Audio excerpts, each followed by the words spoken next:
Welcome in, everyone. You're listening to Bull Central. I'm joined with me today by a longtime guest and friend of the channel. Really, I believe I've had him on more times than anyone, but that's because he's one of the best in the business to do it. You know him for all the great work he does covering the Bulls over at NBC Sports Chicago, co-host of the Bulls Talk podcast. Bulls historian, I think we can call you that now, right, KC? I mean, might not be on Sam Smith's level, but close to it, right? Anyway, it's my pleasure to welcome back to the show Casey Johnson, NBC Sports Chicago. Casey, great to have you back on, man. How we doing? I'm doing well, Jamal. Thank you for having me. And I've always ceded to Sam Smith, but I am starting to accept the title of Bulls historian. I've been doing this a long damn time. So Yeah, how many years has it been now? What season is this? People have asked me that a lot.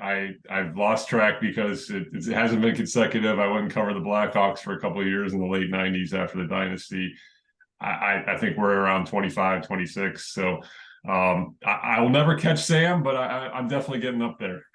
You know, I actually didn't know that you covered the Blackhawks for a period of time. I heard you talk about that on the Bulls Talk podcast recently, and I didn't know that at all. I was like, oh, Casey actually covered hockey for a period of time. But that was fun. It's different, right? It was actually really fun because it was my first pro beat that I had completely to myself when I covered the second three-peat. Obviously, Okay. it was so popular at the Chicago Tribune that we had multiple writers on it. I was one of many, and they gave me the Blackhawks beat as a promotion, my own pro beat, and I learned a lot from colleagues on the beat at the time. Brian Hanley from the Sun-Times and the late Tim Sassone from the Daily Herald were both very instrumental in my development as a beat writer. And hockey players are fantastic to deal with because there's not as much media attention. I once had Wayne Gretzky ask me if I had everything that I needed after a one-on-one interview, and I was like, "Yeah, I'm good. I'm good. Great one. Thank you for asking." Seriously, yeah. Well, it's Blackhawks are kind of there's a lot of hype surrounding them right now, right? With Connor Bedard. So, but anyway, so I think most of you already know, but if you're not, be sure to give KC a follow at KCJ Hoop. Check out all the great work over at NBCSportsChicago.com as well as subscribe to the Bulls Talk podcast. I'll leave links to all those in the description. So Casey, here we are a week from today. Actually, we got the Bulls season opener recording this Wednesday morning, the 18th for those watching. But we've got the regular season starting next week. Bulls have been going through training camp. They got practice later today.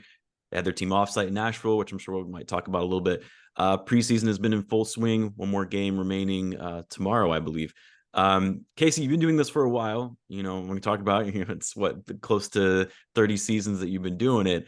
I'm sure after a while it becomes routine in terms of what to expect, but is there anything in particular that you're looking forward to for this upcoming season? Or is there something that has you excited about this team in this season compared to years past? Well, every season obviously presents its different storylines and intrigue.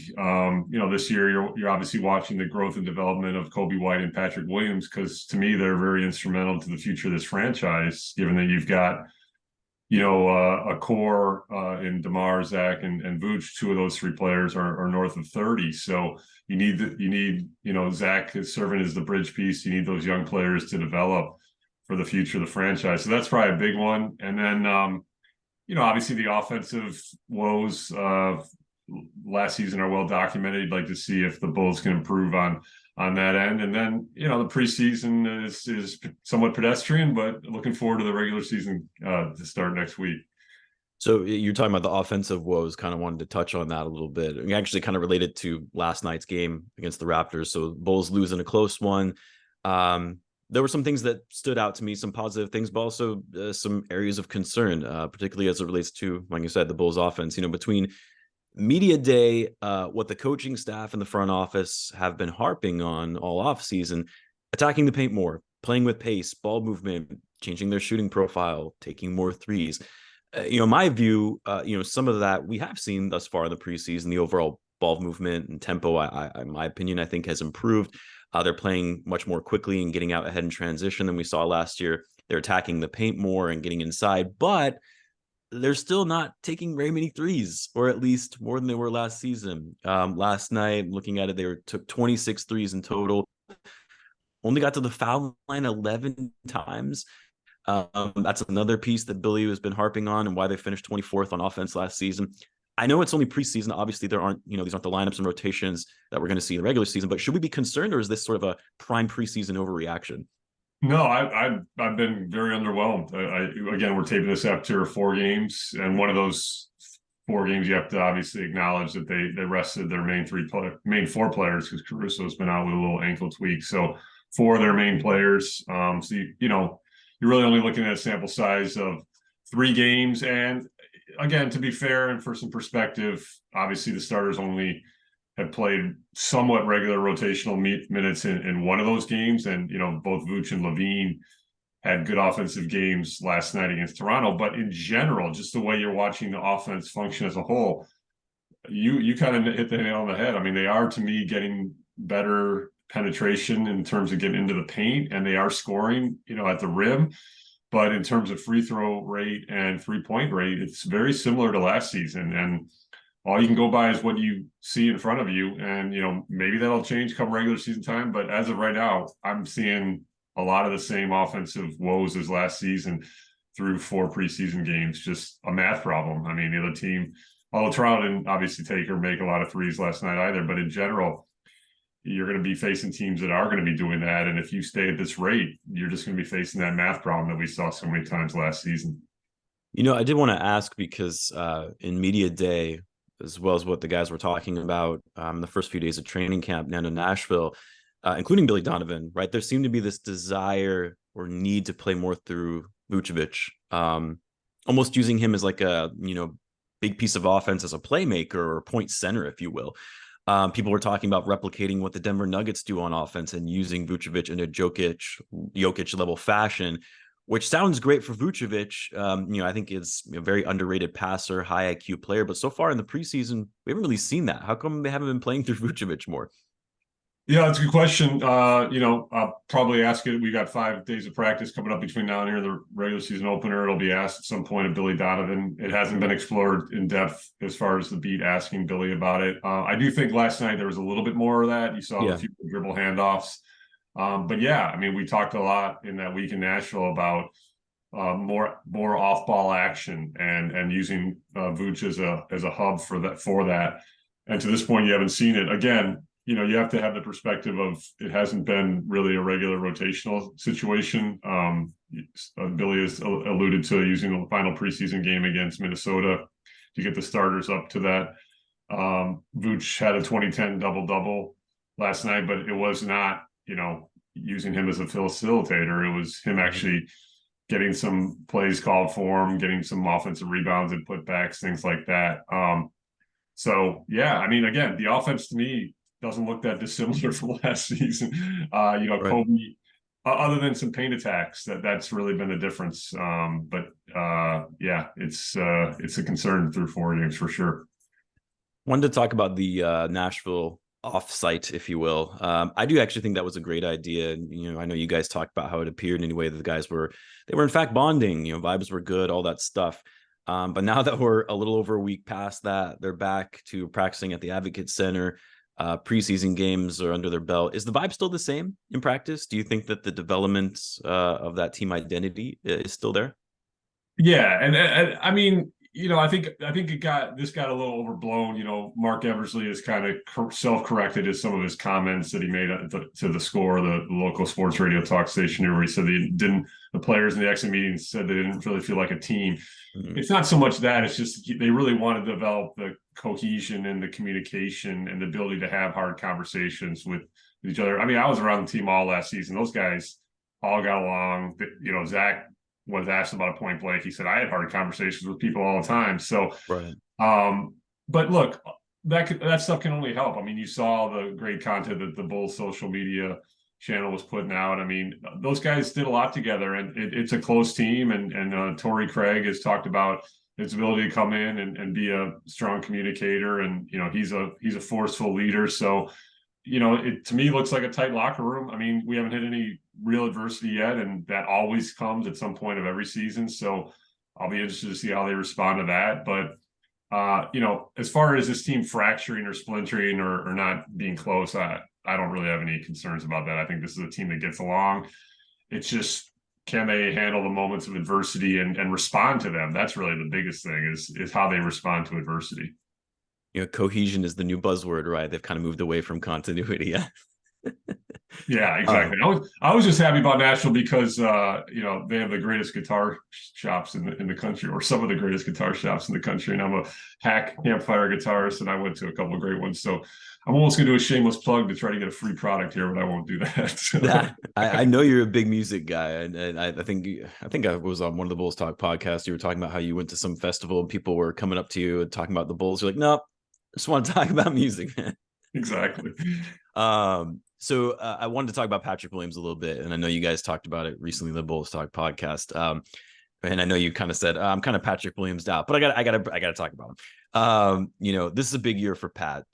So many reasons that we already all know. Contract year, it's his fourth year in the season, which can sometimes kind of be a make or break year for players. Critical in terms of their development.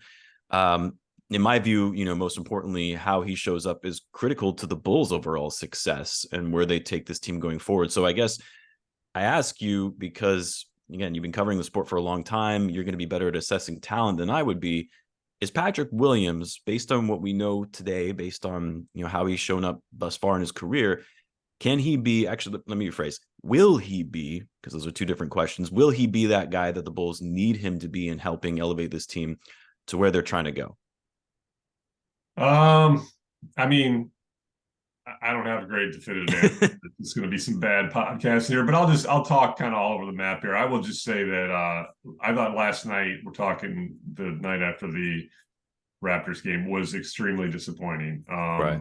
Because obviously he has the game in Denver where the regulars sit, and we've seen him take that star turn before with a 20-point game, and all he's talked about is trying to be more consistent this year. And look, man, I mean, I don't do a lot of great work on TV, but I called that one in real time. They kicked it to me, and I flat out said, I'm excited to ask Billy post game if that early hook for Torrey Craig was planned, because I can't believe that it was. And Billy then confirmed that it was not.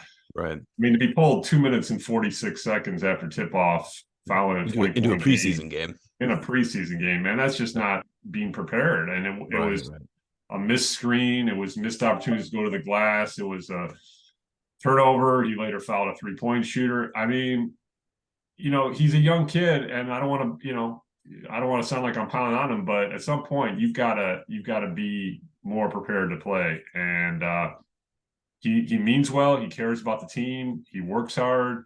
He's got incredible physical tools. But I will say last night was extremely disappointing. From a franchise perspective. I mean, I don't have any personal feelings about it, but right. if you're a franchise follower or invested in the franchise, that left a lot. To me, that last night leaves a bad taste in your mouth. So he's got to, quite frankly, I mean, it's the point where, like, you have to wonder if his starting role is in question. I mean, Billy's certainly, and the coaching staff probably is asking that same question, like, are we better served with him, getting him back in that second unit and getting his confidence up? I mean, they know what they're going to get from Torrey Craig. That dude is just, doesn't matter what he does offensively. You just know he's going to impact the game and impact the box score.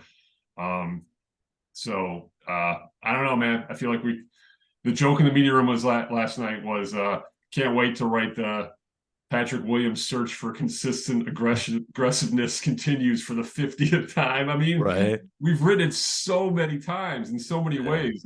One writer who will remain nameless joked that, we hit it on an autosave, and he just hit control V or control C or whatever it is. And there was this story, it was done. I mean, it's exhausting. And yeah, you hope the kid figures it out, because he's got all the potential and all the physical talent in the world.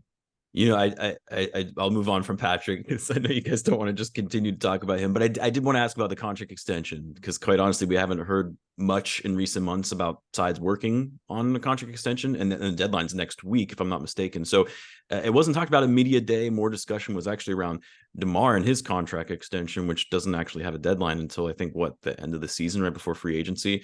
Anything you're hearing or that you can share in regards to the Bulls finalizing a deal with him before next week? Or do you think it's more likely they're going to hold off and he just becomes a restricted free agent next summer? Well, it's a negotiation, so that's between those guys. What I'll just say is this. I mean, the Bulls, and all teams are like this with restricted free agents. I mean, to me, the Bulls are only going to do it if it's an extremely team-friendly contract, because they hold all the power. And if the dude wants guaranteed money at a low rate, here you go. That's one way I can see them doing it. but especially given the inconsistency you're seeing, they're going to probably kick that can down the road and just, like they did with Coby White, and then assess his season and then determine if they want to keep him moving forward, or set a price next summer, or let restricted free agency set a price. That's how most teams handle restricted free agency. And I said this over the summer about DeMar. I would put DeMar and Pat in the same boat. I mean, at this point, given all the question marks you have about the future of this team, having flexibility as you move to the February trade deadline is probably more important than guaranteeing money at this point. Now, if a team-friendly deal happens or two sides find common ground, you throw out what I just said out the window. But in general, I think you're going to see this team have as much flexibility as possible moving to the February trade deadline. So would you be surprised if they actually do reach an extension before the start of the season?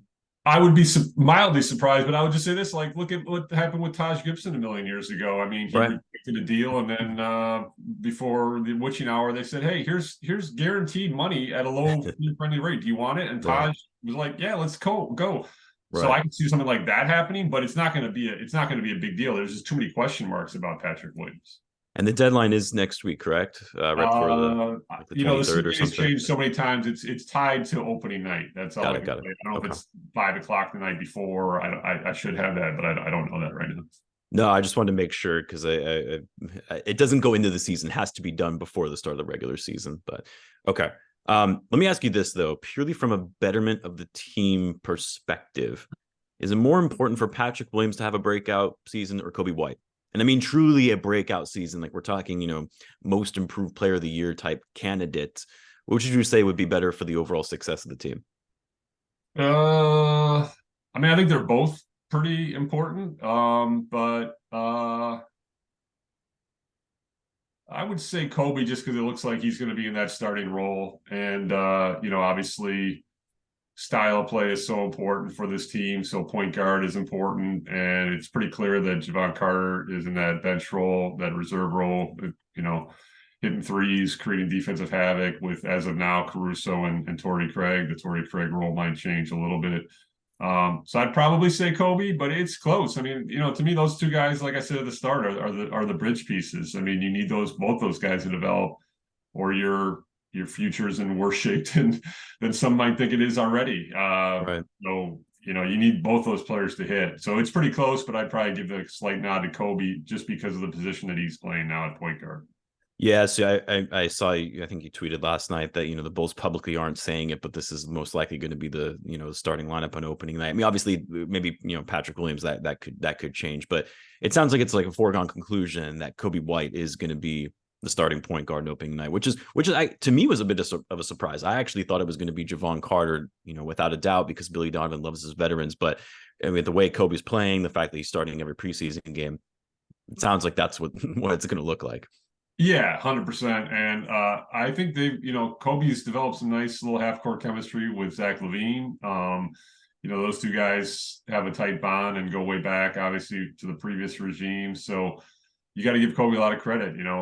He's still a work in progress. He's been good with ball security. He had 5 turnovers against the Raptors. Dennis Schroeder's obviously a tough defensive menace. But overall, he's shown a lot of growth in terms of his ball security and his decision making, for sure.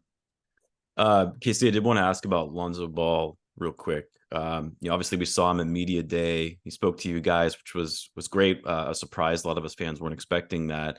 I know that Lonzo Ball was in Nashville doing some of the team bonding activities. But has Lonzo been around the team for the rest of training camp, even if he's not practicing? And I guess maybe I should ask, is he practicing in any basketball activities whatsoever, even if it's minor, low impact type stuff? Yeah, I haven't seen him since media day. So yeah, even the national stuff, I didn't see him. That doesn't mean he wasn't in a gym where it was a big gym and I was always focused on who I needed to talk to. So, but I have not seen him since media day. He's not around the team currently, at least from what we can see. And he said on media day that he's going to be splitting his time between LA and Chicago. He's definitely not practicing with the team, though. Okay. Do you think he'll be able to make a comeback like he's saying? Jamal, I've given up a long time ago trying to predict injuries because I lived the Derrick Rose saga. I just feel like no one knows another person's body. But I always just say this. I lay out the facts. 3 knee surgeries, hasn't played in 18 months. It'll Right. be 30 months by next year. And a cartilage transplant. That's Yeah. what I'll say. So I hope I'm wrong, but the evidence is stacking up that it's going to be a tough road. And I hope I'm wrong because I'm well documented as to how much I enjoy watching Lonzo Ball play basketball. And you don't like to see anybody's career, taken away by injury. It's an awful situation. Yeah, and I mean it's a bad situation for the Bulls, and I think we talked about this a little bit the last time I had you on. But Lonzo and what's happened to him has completely derailed what this front office was trying to build, right? And they're sort of trying to pick up the pieces and figure out how they come up with a plan B. And I think that's what people are hoping in a way of what we saw some flashes of it from Coby, right? Like he was getting the outlet pass, kicking it out to Zach, when he was running down the court. I mean, stuff like that we saw, and what made Lonzo Ball so great was just getting easy buckets for Zach or DeMar. Hopefully we'll be able to see some of that this season. Do you have any confidence in Coby being able, I mean, he's not going to replicate exactly what Lonzo does, but being able to do some of what Lonzo does to get this team back to where they were in the beginning of that 21-22 season?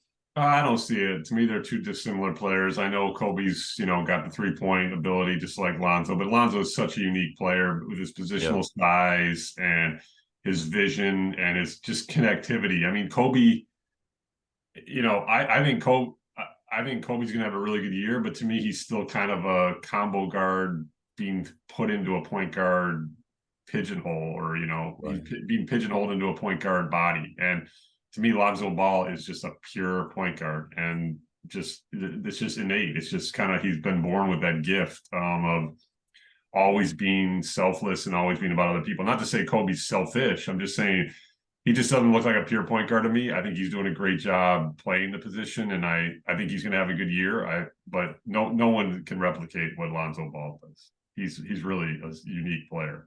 Yeah, and I think that's what it's so hard for Bulls fans because it happened to Derrick Rose. I mean, Derrick Rose and Lonzo not the same type of player, but just the heartache over losing a really high quality level point guard and having it happen again, and most likely not going to be able to be the same player in my view, right? Even if he does come back. Well, it's happened 3 times. Don't forget Jay Williams. Jay Williams, right? Motorcycle accident. You're right. You're right. I was Yeah, pretty young at that time, so it's hard for me to remember. And that was also the post dynasty days, and I, young kid, kind of fell out of the.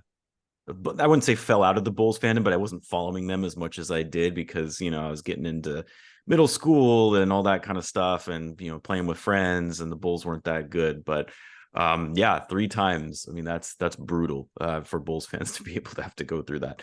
KC, the last preseason game tomorrow. What do you want to see from these guys? well, I'd like to see Zach and Vooch play in the fourth quarter. Billy told us pregame before the Raptors that was going to happen, but then they kind of got to the 28 and 30-minute mark through 3 quarters, so he sat them, and only DeMar played in the fourth. But you'd like to see all three of those guys play into the fourth quarter. And the other thing I want to see is who starts at power forward. I assume it's going to be Patrick, but at this point, you don't know. I mean, I'd be surprised if he makes a lineup change this late in the preseason, but that's why they play the games. And then I just want to see the offense function better because, again, I'm seeing too much similarities to last season in terms of the 3-point rate and the free throw rate. So those two things need to change moving into the regular season. Do you think there'll be any last minute transactions before the start of the regular season? I know the Bulls, they signed Derek Favors to a camp deal. I don't think anything's going to come of that, but James Harden's still available. He's nothing's happened with that. Buddy Hield, I think, actually same thing. Do you think anything? I mean, I would assume no, but do you think that the Bulls would make any one last big transaction before the start of the season? No, I've gotten the sense this roster's been done for a while, and there's been quite a bit of speculation, but they were pretty aggressive in targeting who they wanted. I mean, I know the Torrey Craig signing dragged out a little bit, but that's just because I think they were. It's been documented that they were involved in.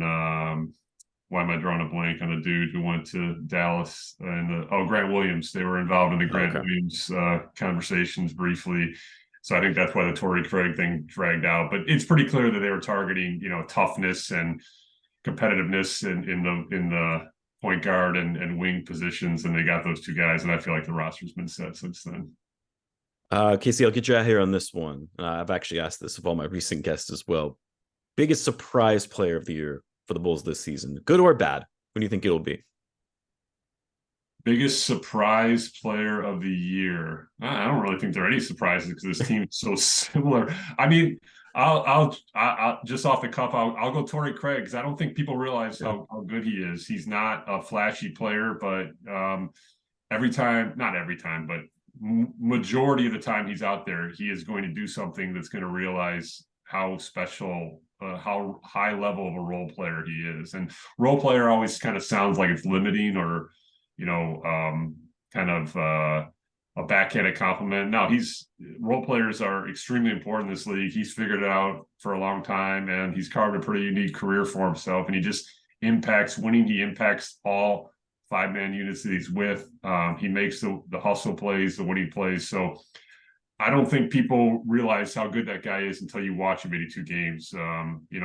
Guys like DeMar DeRozan and Zach Lavine who are tired of being guarded by him. That tells you all you need to know. I always say players know more than anybody, and those guys hated being guarded by him, and now they're only guarded by him in practice, so they like that. So I think Torrey Craig is going to be my pick for surprise player because I think Bulls fans are going to really realize how impactful a player he is when you see him over an 82 game season. Well, it's funny that you said that. I tweeted this last night. I already know that I'm really going to love Torrey Craig, just because. I mean, I'm all about effort. I'm a big effort guy. Guys like Javonte Green, David Nwaba from back in the day. The guys that are just kind of everywhere. They know their role. They get it. They play hard on both ends of the floor. I love those type of players, and I realized that in Torrey Craig last night. And I was just like, yes, this is the guy that I'm gonna really enjoy watching this season. Did you see real quick? Did you see his post game quote about that chase down block of Gary Trent Jr., where he said, "That's how I'm going to be. I don't care if it's LeBron. I don't care if it's Giannis." I mean, I didn't see that. You got to love that. I mean, he's like, I don't care if I get dunked on. I'm going to make that play every time, and that's the kind of player you need on your team. So I think it's impressive stuff. That's the mentality you want, right? Because a lot of times some players don't want to get dunked on, right? They don't want to be put on a poster, and it's they just doesn't care. I'm gonna go out there and do what I can to help this team. So I actually think that's a really quality signing. Same with Javon Carter as well. But again, kind of goes back to the shooting profile. We talked about the offense. So far, we haven't really seen it. But again, it is just preseason, right? We got to add the preseason qualifier, I guess. I look to you more, though, because, you obviously been covering the sport for a much longer time in terms of concerns and assessing talent and what's needed. But hopefully we see some change going into the regular season. Where do you have this team? But I know I said that I'll get you out of here on the last question. Where do you have this team finishing? Or maybe I know you got a Bulls Talk podcast. Maybe you don't want to share that right now. Yeah, we're going to be doing predictions next week, so you can tune into the Bulls. There's a little teaser. Thanks for the setup. We're going to be doing predictions next week, right before the regular season opener. I will say this preseason is giving me a little bit of pause on my prediction because I've been a little underwhelmed by the offense. But maybe the regulars will all play regular rotational turns in Minnesota, and all will be right with the world. We shall see. Okay, well then there you have it. Tune in. Make sure you tune in the Bulls Talk podcast. When will that come out? Tuesday, as far as what your guys' predictions will be for the Bulls? Okay, so tune into that. Casey, as always, really appreciate you taking the time out of your day to come in, talk Bulls basketball. Keep up the great work. We'll be following along with all your reporting throughout the season, and best of luck with everything going into this year. Thanks, Jamal. Thanks for having me on, and I'll talk to you during the season, and hopefully see you at some road game down the road. So take absolutely. I'll be at the Warriors game. I'll hit you up. I'll be there. All right, take care, Casey. See ya.